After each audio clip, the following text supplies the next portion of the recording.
যে মা এখন শাক বানাচ্ছে, লাল শাক হবে আজকে। এখানে জয়া এখন সয়াবিন ভাজছে। আর আমি এসেছি চপ নিতে।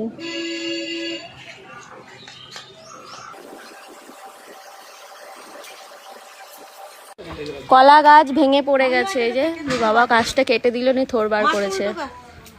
গাছটা পড়ে গেছে বলে দেখো কলাটাও ভেঙে পড়ে গেছে, কলার কান্দিটা, কলাগুলো ভালো করে পুষ্টালেও হয়নি। আর এদিকে মা করছে মাছ ভাজা। কি মাছ এটা? কি মাছ এটা? রুই মাছ। এই যে দিদিমা কি করছো? কিসের বড়া? এঁচোড়ের বড়া হচ্ছে।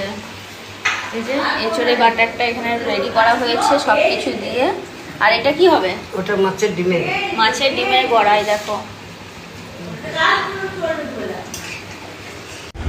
লাল শাক, কেন্দুরি ভাজা, আলু, ভেন্ডি, সয়াবিনের তরকারি, এঁচোড়ের বড়া, ওদিকে মাছের ঝোল।